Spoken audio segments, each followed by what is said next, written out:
You got two options, man. You're gonna be a doctor, or you're gonna be a lawyer. That's it. Okay, that's it. That's all the options your parents ever give you. There's no philosophy majors. There's no art majors. Those are your choices. People forget 2 years ago, you couldn't get the house if you wanted to. No, because there was 38 offers. Because you would pull up to the showing and there was a line around the corner. And they were all gonna get beat out by Blackstone, right? Or some investment company that was gonna come with cash. Things have slowed down now, meaning it's your opportunity to buy a house. It is safe to do it.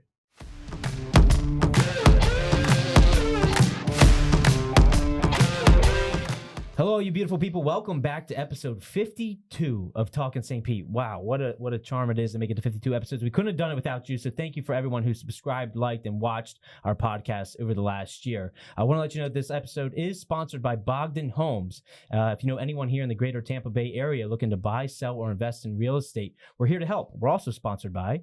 This episode is brought to you by our incredible sponsor, More Resources Insurance. Are you looking for an insurance coverage that's unique as the Sunshine City itself?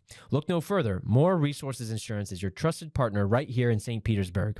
Why choose them? Well, they offer more carriers and more market options than any other agency here in Tampa Bay. Pretty much, if it has the word insurance in it, they cover it. Anything from home, auto, boat, yacht, renter's insurance, life insurance, up to workers' compensation. You name it, they got it.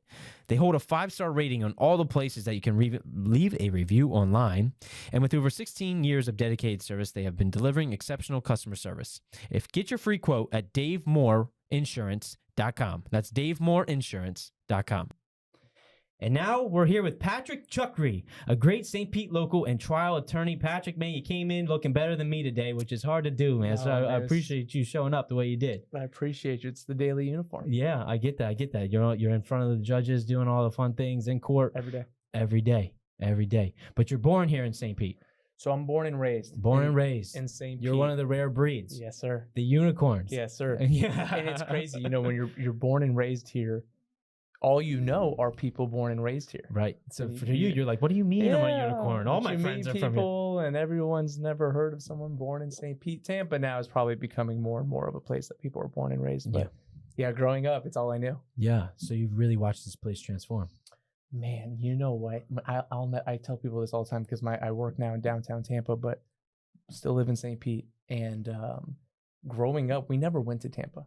Especially as a kid, because if you were in high school, it was too far. Ubers weren't a thing. Mm-hmm. It was a whole destiny to get to Tampa. So all I knew was St. Pete, and you watched sort of downtown turn into what was just a few restaurants on Beach Drive, and then you get a few on Central, and now it's just sort of sprawled into an entire city and down 4th Street. And yeah, I've watched it. This is utopia of God. Local businesses. Oh my God. Everywhere. Packed. The 2 lanes on 22nd Avenue aren't enough anymore. I know, it's true. Those days are behind us. Yeah, it's true. You can't go up and down 4th Street quick. It's a mess. It's a mess. So off the jump, what were you like when you were 13 years old? What was I like when I was 13 years old? 13, I was in 8th grade going into freshman year of high school. I was a guy that wanted to be popular in school, and I had the friends and going to birthday parties, I guess, in 8th grade was important to me. And, but close-knit family, so that was always important to me. And but probably socially, a guy that liked to have fun and be around his people. Yes. Okay. So you're a social butterfly. Yeah, when I was a kid, I wasn't much of a... I know now on the social medias, it's cool to see 12 and 11-year-olds that are business savvy in some way right. or selling things. I wasn't that. No, I was a kid. You weren't slinging CDs? No, man. I don't even know if we had a MySpace yet back then. I was just a kid, and I was a social guy. For sure. Okay. Cool. So what led you to the attorney route? Okay, so my parents came to the United States from Lebanon. Yeah. From Beirut, Lebanon during a civil war. And when you grow up in a Lebanese household or really any Mediterranean households, I'm sure Greek and Italy isn't much different, but you got two options, man. You're gonna be a doctor, or you're gonna be a lawyer. That's it. Okay, that's it. That's all the options your parents ever give you. There's no philosophy majors. There's no art majors. Those are your choices. And so actually, when I started school, I started to want to be an orthodontist. So I had the biology major, and I made it a couple semesters, and then things got to get a little sticky with chemistry and physics. It's tough. I said I'm better with words. I switched. I actually became a business major than knowing law school was on the horizon. But yeah, man, that decision was made for me. You didn't have a choice. No, You didn't have a choice. Okay, so you're going to law. You had to go to law school. Yeah. All that. And did you go here in Florida?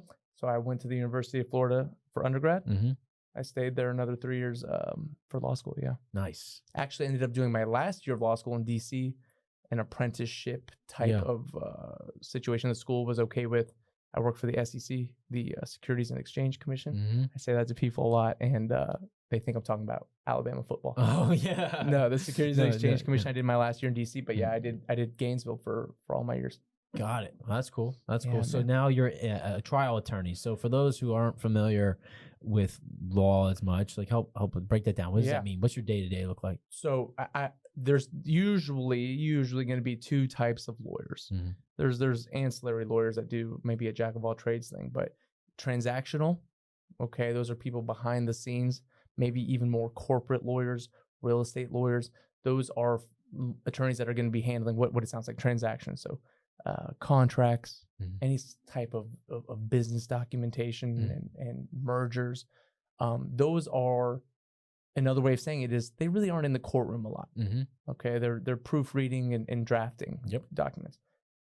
A litigation attorney or a trial attorney, whatever you want to call it, is going to be in the courtroom.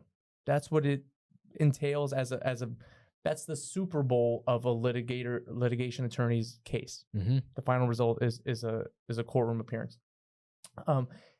People, I guess, sort of lay people that aren't familiar would see suits and sort of think that's the dynamic of it. Is it's cases in the law firm that manifest themselves into an end result being the courtroom. So in front of the judge, you do the hearings. Let's say you file a lawsuit. Ryan comes to me and has an issue. Lawsuit is filed. It's an 18-month path to the final result, which is trial. So in that 18 months, there's a lot of things going on. There's negotiations. There's what are called depositions and mediations and all these events and even hearings in front of the judge. But like I said, that last result, that trial, is where you have the 6 jurors. Mm-hmm. You've got the judge, and you've got the sides putting on their show. Yeah. And so you have, I'm guessing, a team behind you in some manner. Yeah. So I'm an attorney actually at Morgan & Morgan, which you want to talk about a team.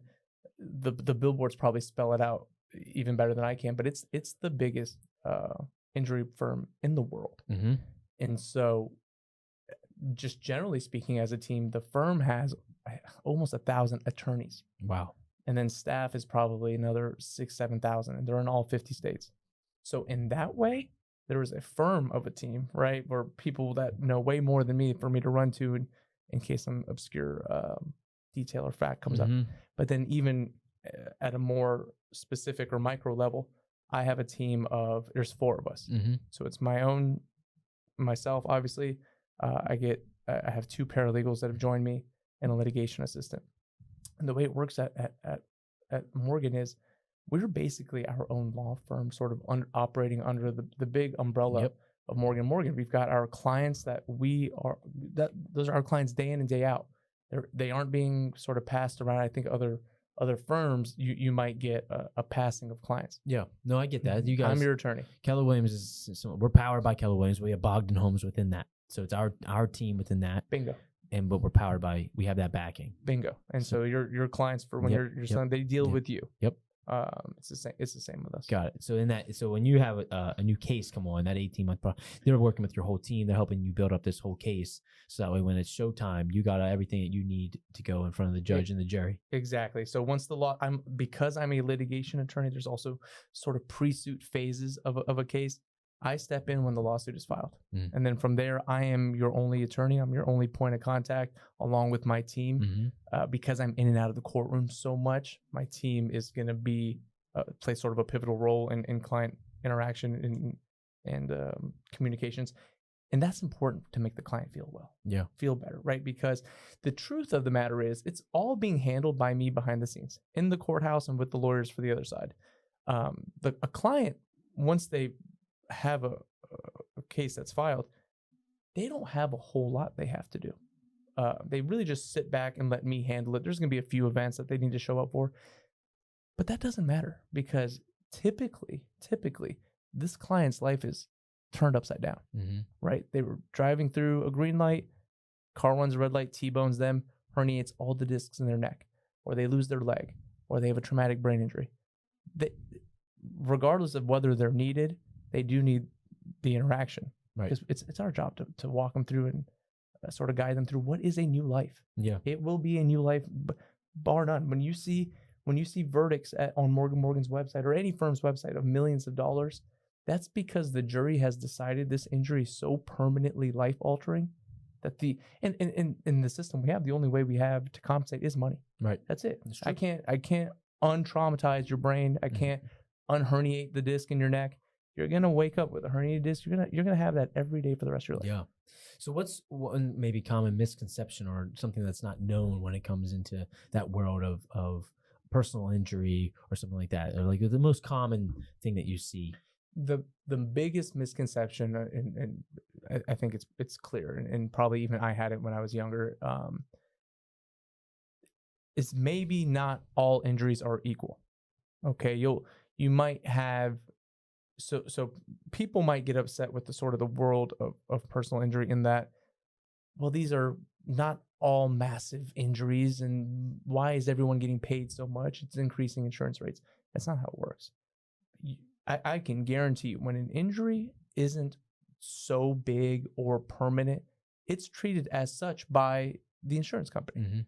So if you get it, let's just say, let's keep it in the realm of car accidents because everyone drives and it's easy to sort of paint the picture. If you get rear-ended and it really just results in some whiplash and a strain in your neck that's going to take 90 days to heal up, that's going to be some chiropractor and some physical therapy, and the settlement, usually it'll settle because you don't want to, it doesn't last long enough to go to trial. It's going to be lower than the person that, like I said, herniated their disc, lost a leg, has a traumatic brain injury, died, right? That obviously is going to be what increases the final denomination of the settlement or the trial or the verdict. I think the misconception is when you see a billboard of $6 million, maybe in your head you're thinking, well, I was in a car crash and I didn't deserve $6 million. Why did they? And because their injury was probably different. Yeah, someone probably died. Right. It was on the far end of the spectrum. Exactly. And God forbid someone gets in a crash and dies. Their spouse, if that driver was the breadwinner for the home, let's say a mother or a father that provided for the family, if they're gone because of the crash, something else has to be there to compensate the family now, who have in turn also lost everything. Yes, I agree. So I worked at Northwestern Mutual for a bit. So I did life insurance mutual funds. And so I did a lot of planning. Yeah. And talking to the breadwinner and what happens if you're not here and do we have enough coverage? And, so those are tough conversations. But for those families that aren't prepared, right? Or, you never expect that to happen and your planning wasn't there. I can see how that can be important. And you dealt with it at Northwestern.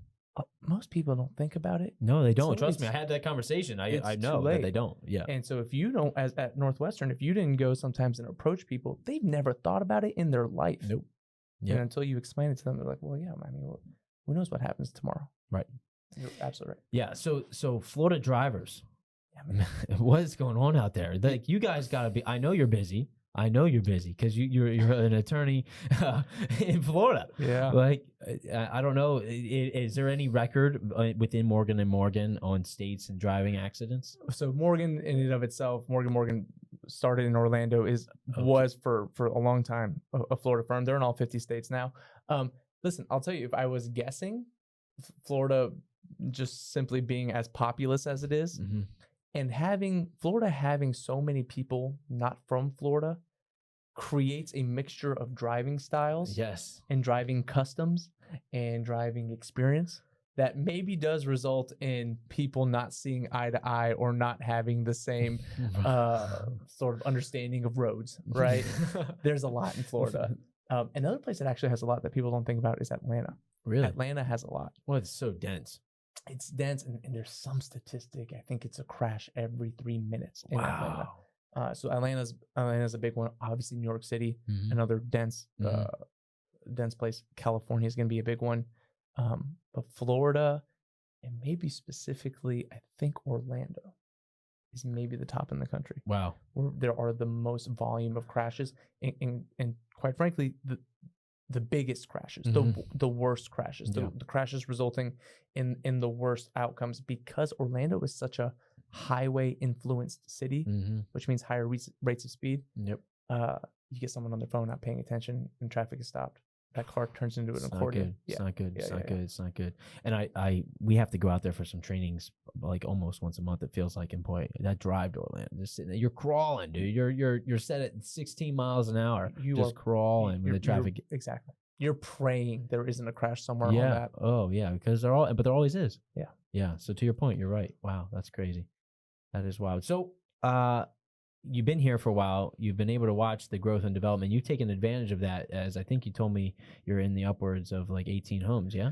Correct. Yeah. So St. Pete, Tampa, Orlando, and Miami, this growth that's happening, it has been happening. It's been insane to watch, just even as a spectator. Mm-hmm. You're right in that a few years ago. So when I graduated school, I was 25 or 26, I can't remember, but it was May of 2019. And something I was always preparing to do was get involved in real estate, purchasing homes, which isn't a thought I had on my own. When you're a kid, when you're 22, 23, that's a horrifying even thought to buy a house, yet alone a lot. My father got involved maybe for the last 20 years. So I watched him buy and own apartments and rental homes and deal with the side of it that people don't see on Instagram when they learn about passive income and generational wealth and these sort of big hot topics right now. It's got some gross sides to it, but I watched it the entire time growing up. And he always sort of drilled into me, when you graduate school, as soon as you start making money, you're going to start buying houses, you're going to fix them, you're going to rent them, and when you die, you're giving them to your kids. Okay, those are steps that I always sort of knew was coming my way. So, and we didn't waste any time. I think, like I said, I graduated May 2019. I passed the bar September 2019. I started working at my first law firm down in Sarasota September 2019. I bought the first property the next month, October of 2019, with I think I had maybe $50,000 to my name. I was real lucky when I graduated law school. I had scholarships and didn't have any loans. I was also the fraternity dad, the house dad for the fraternity I was in Gainesville. So I lived for free because I watched over the kids. Take care of everyone else. Yeah, the hooligans in the fraternity. And so then I was also able to make money in law school because I was clerking a lot and I was interning. I was real fortunate. I had these sort of big law firm internships that paid you prorated. It was the whole thing. But I graduated with a little bit of money in the plus side versus 99% of the people in the negative. So I went to my first real estate auction, October of 2019. I bought a condo. It was a bidding war. And I remember my dad the entire time, he's guided me for every step of the way, but he gave me a number. He's like, do not step over 40,000. You're not paying more than 40K for this condo because you can't see the inside. It's a tax auction. I didn't listen to him. And I got in there and it goes the back and forth and you're like, oh, there's a little bit more. First of all, you can easily just end up blowing out your budget and betting way more than you want to. This one stopped at around 45, I think. I ended up getting it. Man, I'm excited. We get the keys. It's our first time walking into the condo. It was actually in Largo. And it's a disaster. You're like, oh man. It was the scariest thing a kid could ever see for his first time doing this. I'm like, oh my God. It was concrete on the floors. The condo was gutted. The windows were bashed. It was horrible. And what's your first thought? You walk in the door, how? Let's go through the emotion a little more. Like you're excited. You just paid $5,000 more than what your dad wanted to. He's already slapping you on the back of the head. Exactly. Right? You're walking in, and now you don't even have see concrete. I pay $45K. I probably have another $3,000 to my name. I'm walking in, and it's a gut job. It was horrible, and I'm horrified. But man, I'll tell you, I'm real fortunate that I got to skip a lot of emotion and mistakes because my father was around. He was next to me. I just look over at him petrified and he's like, well, this is gonna take some work. He was as calm as they come, and that that'll make you feel so much better. Right. And so we fast forward. It takes us, this is my first go at it, and we're doing a lot of it without a team really. We got our main guy, and it's sort of a side project for everyone because we bought in cash. There was no mortgage. Right. It takes us about 6 months. 10,000. No, at the time, yeah, $10,000 later, so we're 55,000 all in. It looks immaculate. It's beautiful. We got new final floors. The walls are a nice creamy beige, white baseboards. We put the granite, new cabinets. I'm like, this is great. We rent it for a year. I end up having some issues with that HOA in that complex. It wasn't the greatest place. And then we sold it a year later. But that was the first thing I ever bought. You sunk your teeth into it. You tasted it. You understood what it was like. That's actually, as a matter of fact, I'll tell you, that was the first property I've ever purchased and then sold. I've never sold anything since then. That one I wanted to get out of. Yeah. Condos now I've learned aren't really a favor of mine. I'm not super interested in really anywhere with an HOA because it can just put clamps on you. That yeah, it depends on what your motive or why you're buying it, right? Exactly. For you, these are investment properties. Yeah. Right. So it's just different, right? Exactly. Everything since then has been a single family home. Yeah. Everything since then. And the beginning was a struggle, and every way I've come across them, each one has been difficult. So why single family? I'm curious. As now because of the number that you have, right? Because you're here, being in the industry. I'm teasing you on this question, but because you have 0 or 100% occupancy with a single family. 100%. Or whereas if you had 4 units. Next up is multi. Got it. Okay, so next up for me is multi. I would have loved to skip the single family altogether and just get into multi. Tampa Bay isn't a place where that's easy. No, quite frankly, there's not. Yeah, there's not a lot. The ones that exist are being bought out in cash by companies. Right. Yep. So it's getting hard enough just to buy a single family house. To start, it's always, for me, it was always going to be better to do single family because you can get in at 5%, you live in it, and then the next one, if you move, is 5%, and then even at 20%, I was buying the houses back then for about $150,000, an apartment complex, or even a 4-unit. A 4-unit would be fine because you could still do the 5%, but they just don't exist. Yeah, they really don't. Duplexes don't exist, and the little bit that do aren't in neighborhoods that I'm particularly interested in exploring yet. But next up, you sort of hit it, is apartments for me. At 18 houses, I'll tell you this: the occupancy isn't ever an issue.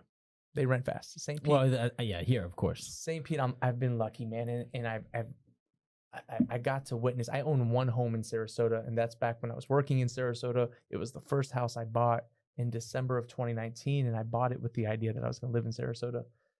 Quick story is I fixed it, decided I didn't want to live in Sarasota, rented it. I've had the same tenants ever since, and they're amazing. But as I explore St. Pete a little bit more, next up are I'm going to look to purchase these apartments that you see on 22nd Avenue.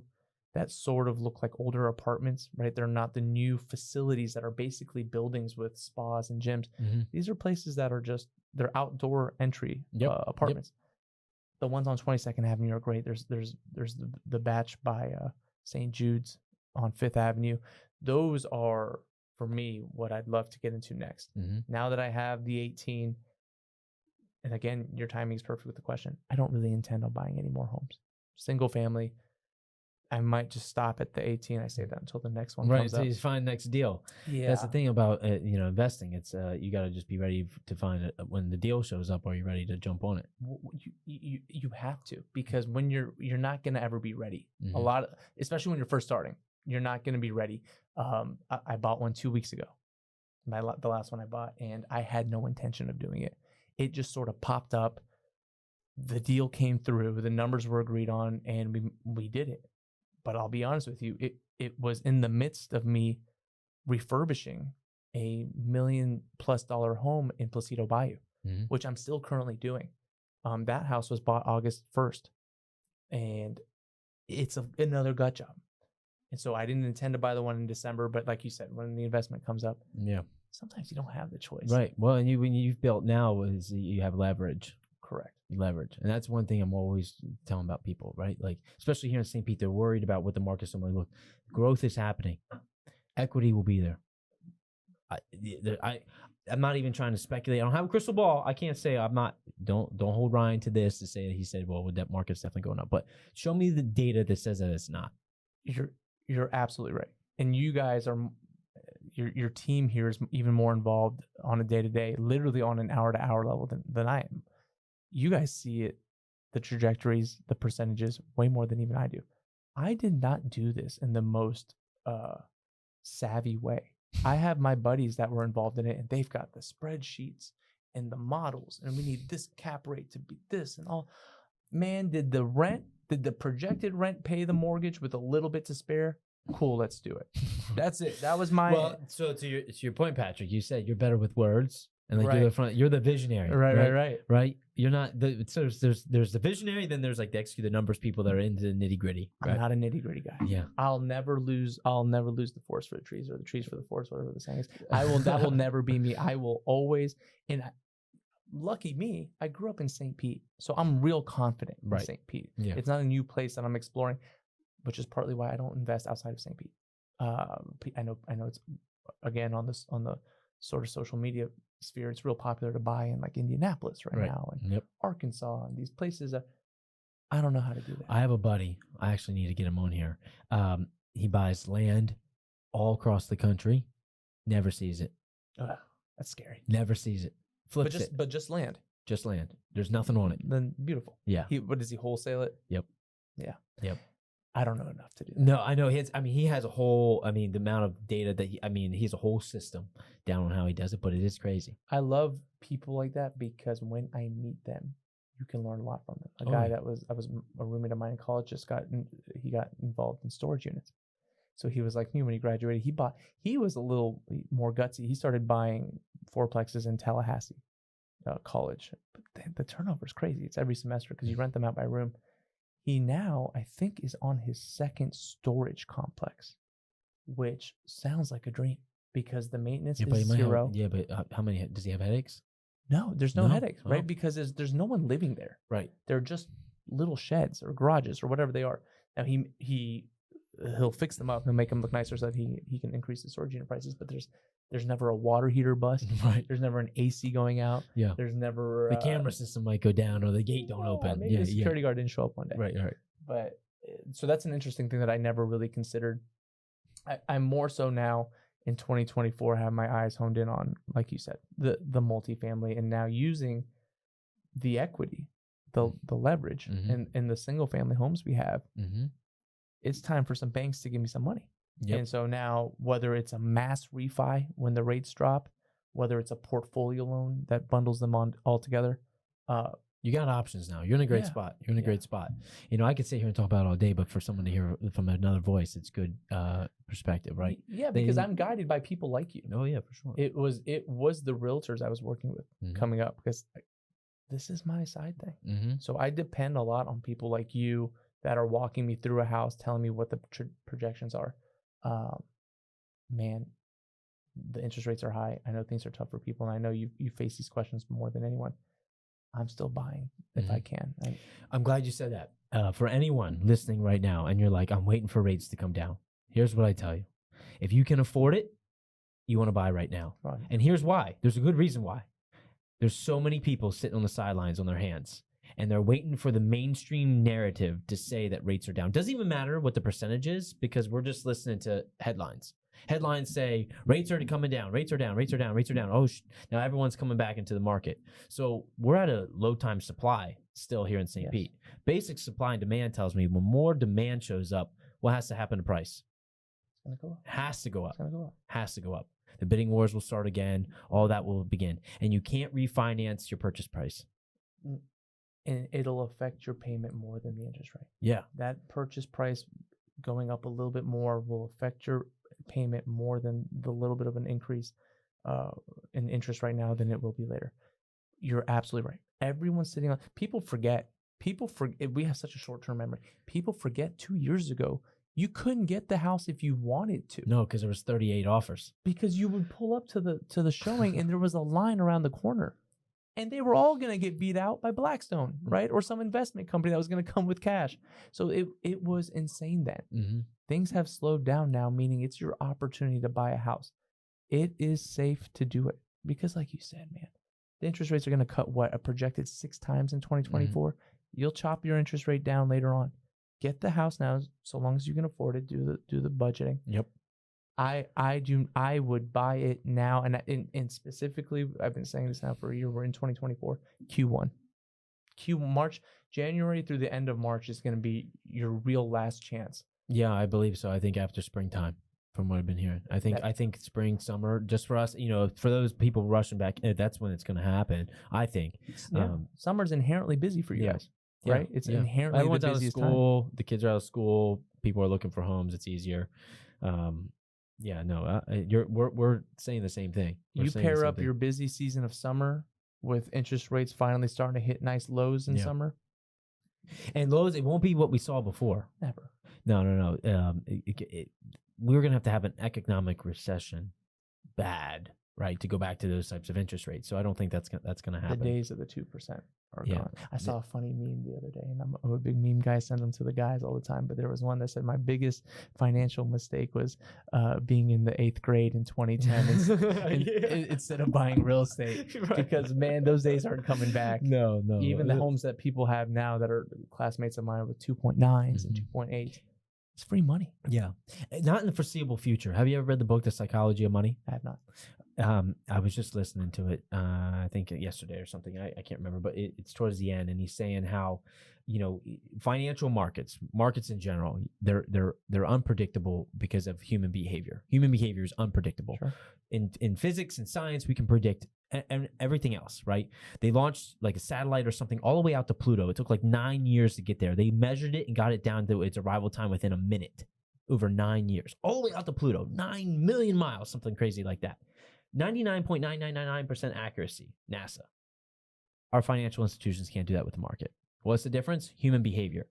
So with all that, we can't predict. To say never would be, it's highly unlikely, Sure. right? But it could happen again. Right. But it might not happen for 40 years.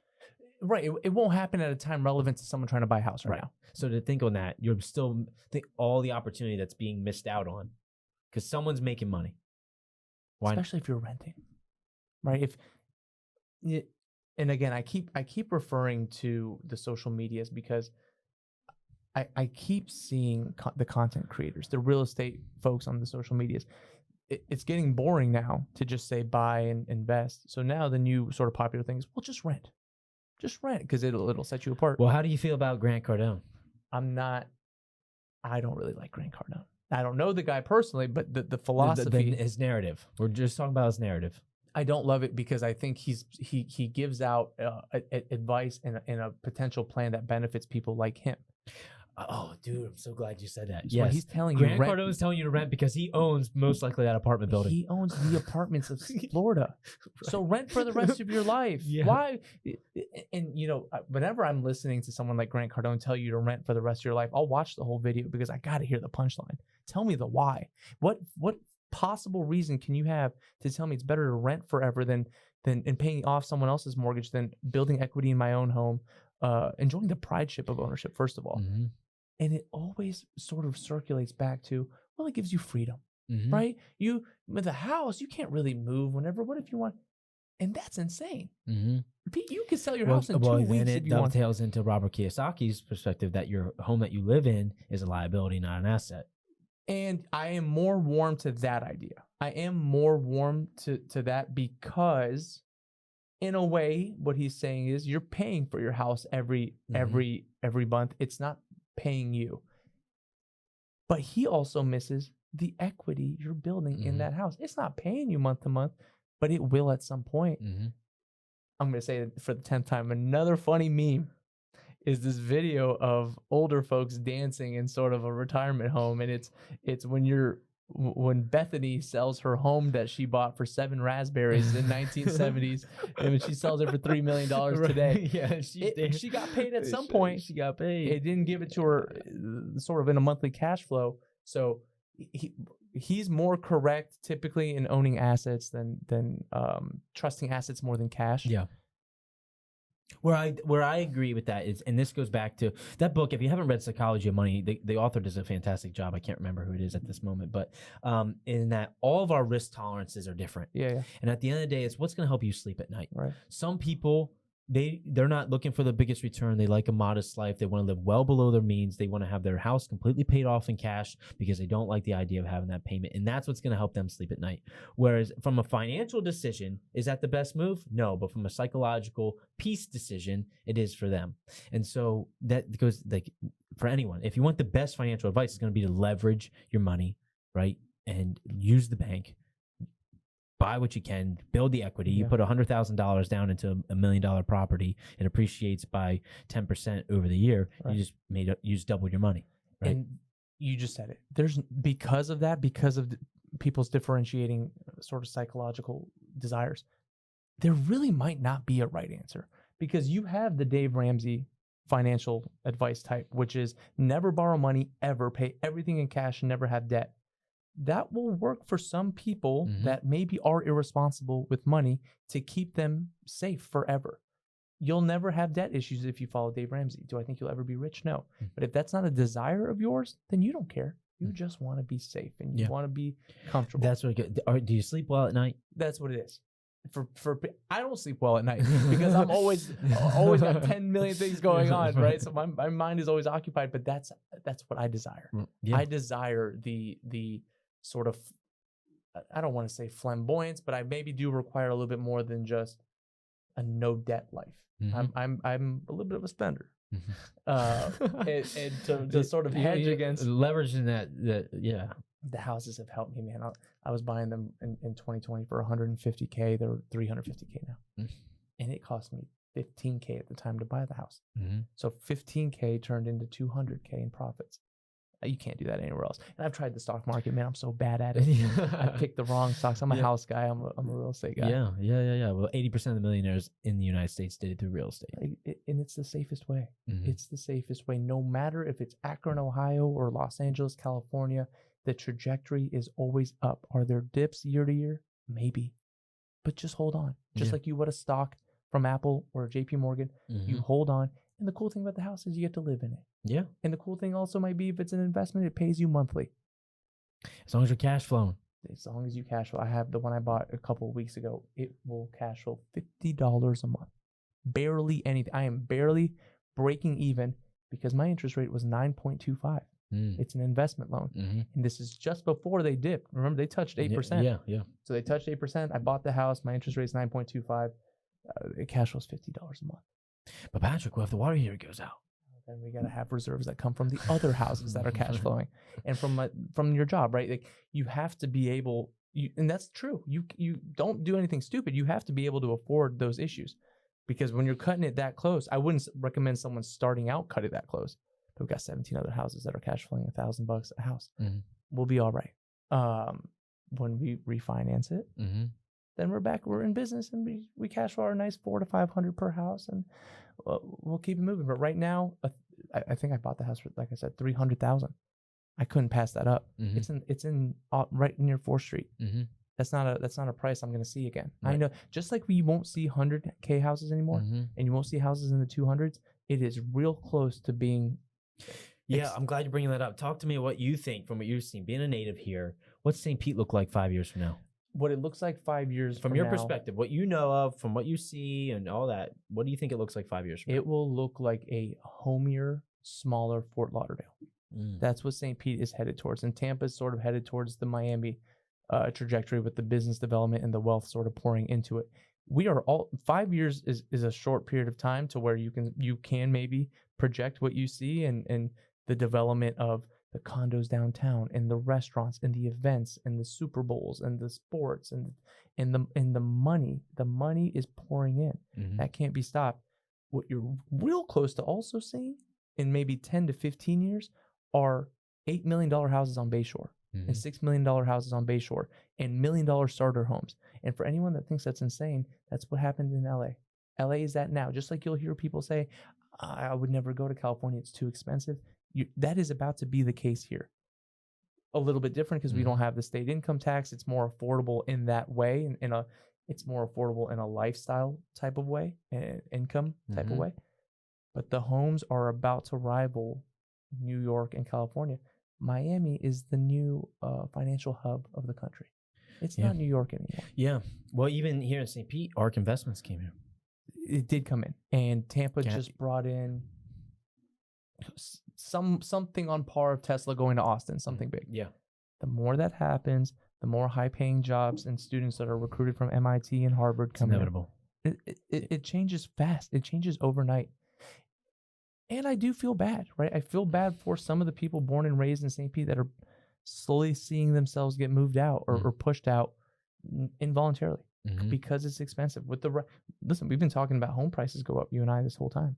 The rents have gone up. And the rents have gone up a lot. Faster. Yes. Double. They have doubled. Yes. What I was renting for $1,500 is $2,500 now. Mm-hmm.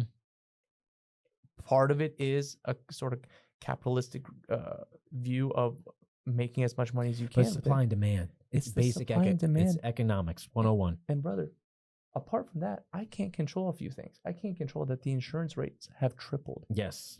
It's unfortunate, but that has to be passed down, or the house is underwater and I have to sell it. Mm-hmm. You have to increase the rents with the insurance. Mm-hmm. The taxes have gone up too. Pinellas County has historically high taxes because we don't have the income tax. Right. We do have a higher property tax. Those things make it tough to keep rents at a nice level. That's why it's really hard to control rents. There are things outside of the control of the landlord. Well, yeah, because at the end of the day, you're not that we want to go, but you either run a business or you run a charity. 100%. Right. And there are charities that do great work, but they're fantastic. Yes, absolutely. But at the end of the day, the rentals in St. Pete are climbing for reasons that are outside of landlord's control. Yeah. I'll give you an example. I have a house where the flood insurance went from $600 to $4,200 a year. Okay. That is like a $350 a month increase. Yeah. Who's paying it? You know what I mean? You raise property taxes. Who's paying it? Yep. It's not going to be me. Yeah, no, it's good points to bring on, and something that I've even here on the show we've talked of. Do we have any political parties on? And we've kind of steered away from it, but some of these decisions do affect the bottom, and you have to kind of highlight that, right?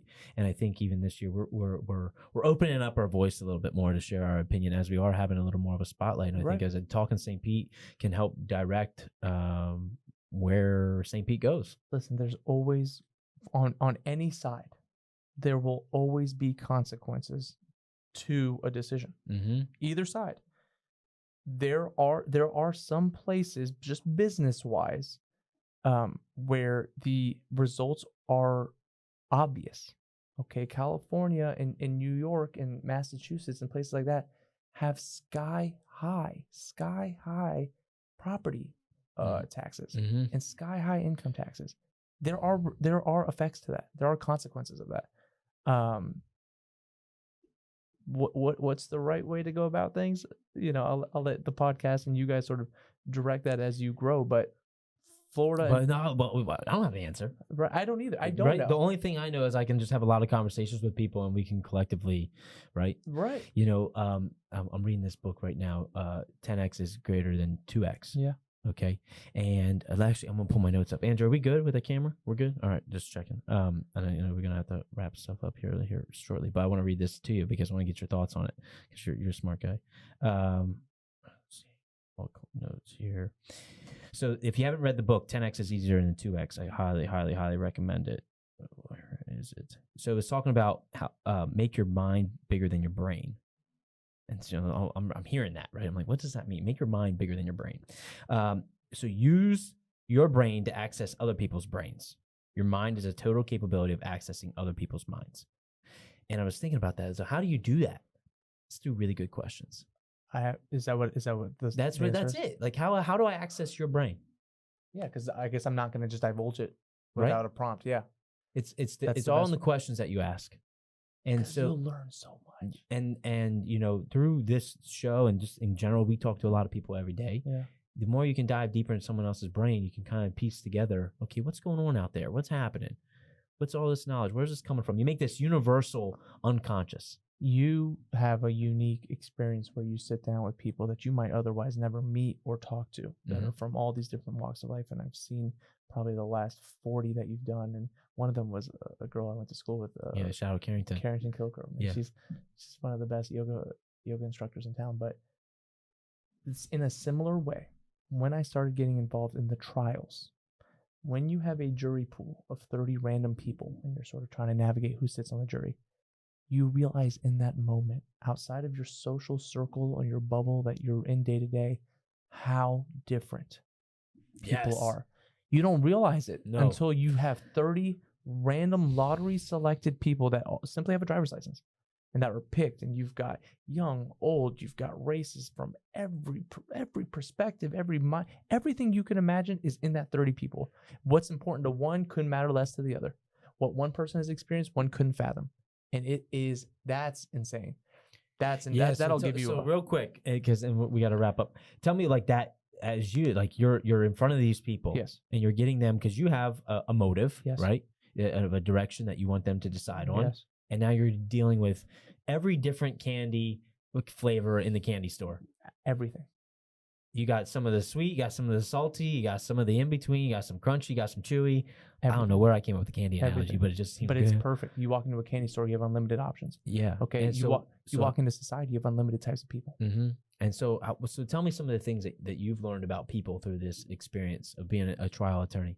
People are all inherently different down to the most minute detail, obviously, of maybe even fingerprints. Mm-hmm.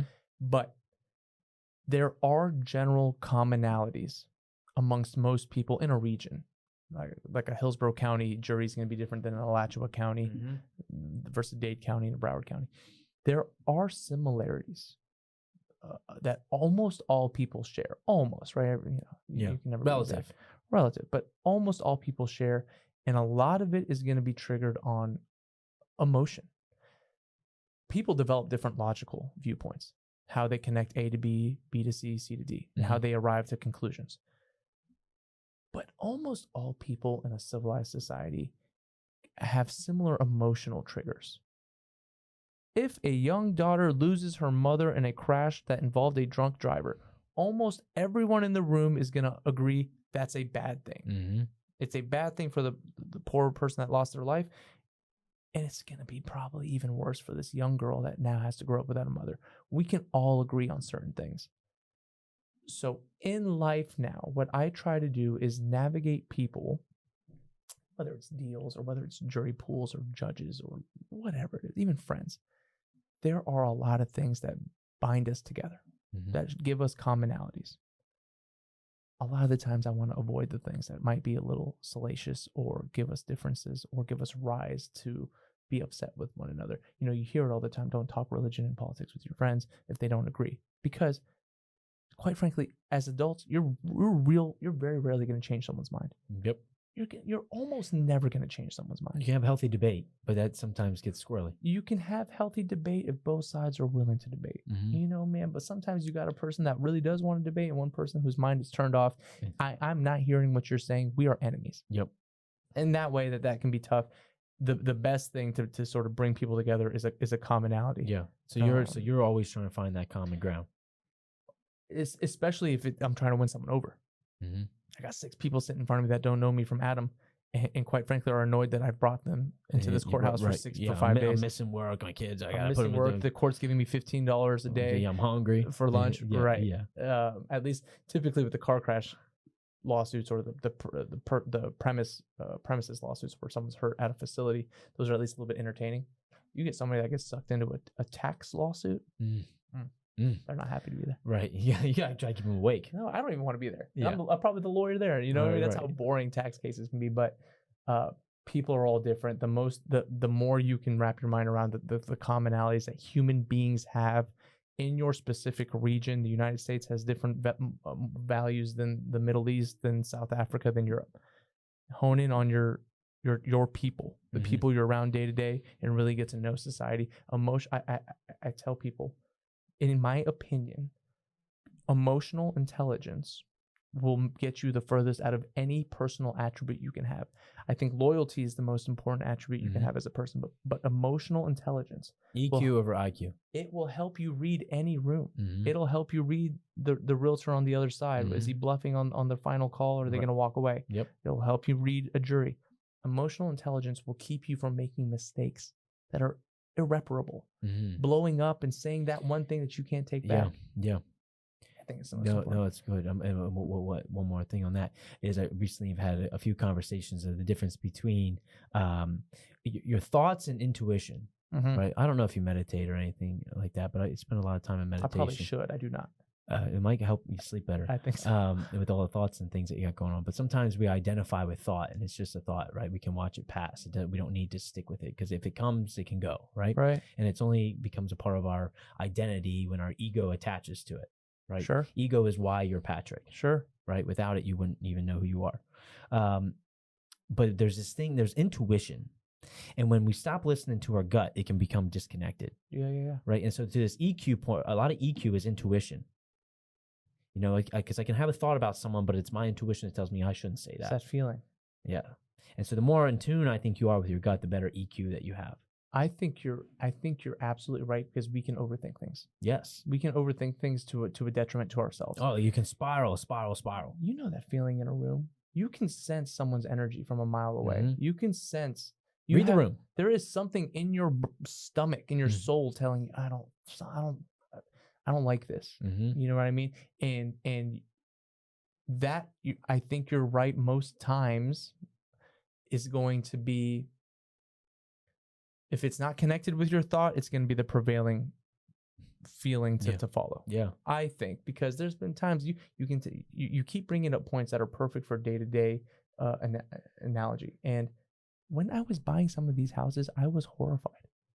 At the time, they were high for the market, Mhm. and I didn't know really what I was doing at at that exact moment. Mhm. But man, I had the sort of guts that St. Pete's going to be fine. The real estate market's going to be fine. You know, I want to be this sort of real estate guy. Yeah. I sort of swallowed it and just did it. Yeah. And man, I look back, and 4 years have now flown by, and I couldn't be more thankful. Yeah. Well, you If I listen had to your gut. You listen to your my gut. God, And how did I luckily, overthought it? luckily, and you can tell you're a testament to having good parents and your pops raising you and all that good stuff. It's the most. You know, having your father and mother.